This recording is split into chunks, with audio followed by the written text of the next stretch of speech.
Sa video na ito, let us get familiarized on some of the common terms na ginagamit sa stock market, trading, and investing.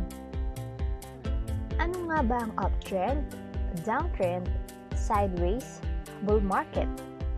Nalilito ka ba pag nababanggit na ito? Ilan lang yan sa mga terms ng stock market na madalas nating makita or marinig sa mga traders. Bago natin isa-isahin ang ilan sa mga stock market terminology, hit the like and subscribe button para updated ka sa Project Sibol at wala kang ma-miss ng mga episode. Unahin na natin ang uptrend. Ito ay tinatawag kung saan pataas ang presyo ng stocks at gumagawa ng pataas na trend. Hindi naman laging pataas ang presyo ng stock market. At ito ang kabaliktaran ng uptrend na tinatawag din nating downtrend, kung saan pababa naman ang presyo ng stocks. Meron din tayong tinatawag na sideways, na kung saan hindi pataas ang stocks at hindi rin naman pababa. Kumbaga, nag-aabang ang mga namumuhunan sa galaw ng merkado. Tinatawag namang bull market ang merkado pag lumampas ng 20% pagkatapos ng matagal na pagbaba ng merkado. Bear market naman ang kabaliktaran nito, kung saan pagkatapos ng mahabang pagtaas at bumaba ang merkado ng 20% o higit pa. Bid. Ito naman ang presyo na nilaan ng mga bumibili ng stocks. Kung gusto mo bumili ng isang shares, ikaw ay buyer at nakapila ang buy order mo sa bid section. Ask. Ito ang presyo na nilaan ng mga nagbebenta ng stocks. Kung ikaw naman ang magbebenta ng shares, ikaw ay seller at nakapila ang sell order mo sa ask section. To the moon. Karaniwan nating naririnig o nakikita ito sa mga trader kapag mabilis ang galaw at pag-akyat ng presyo ng isang stock. Ipit. Ito naman ang tawag kapag ang stocks na hawak mo ay nalugi.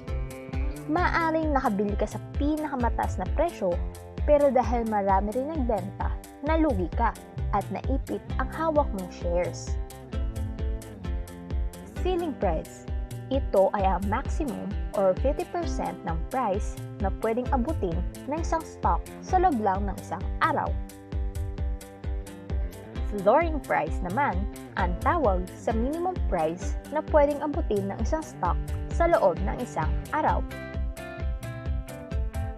Liquidity. Ito ang measure kung gaano karami ang nagpa-participate sa stocks. Dito rin binabase kung madali ka makapaglabas-pasok sa stocks. Marahil, marami ang nakakarinig ng blue chips. Blue chips ay ang mga 30 biggest company na kasama sa PSEI. Kung merong blue chips, meron ding tinatawag na mga basura stocks na kung saan ang mga kumpanya nito ay may low volume stocks. Dividends. Ito naman ay binibigay ng mga kumpanya sa mga shareholders nito bilang parte ng kanilang kita. Hindi lahat ng kumpanya ay nagbibigay ng dividends. Ang initial public offering or IPO, ito ang unang presyo na inalok ng kumpanya sa publiko para sa shares ng kumpanya nila. Naglalabas din ng balita or press release kung ang isang kumpanya ay magkakaroon ng IPO. At yan nga ang ilan sa mga common terms na ginagamit sa stock market, trading at investment. Kung may tanong kayo, just comment down below or message us sa aming Facebook account na Project Sibol. At subscribe na rin sa aming YouTube account para wala kang ma-miss ng mga videos.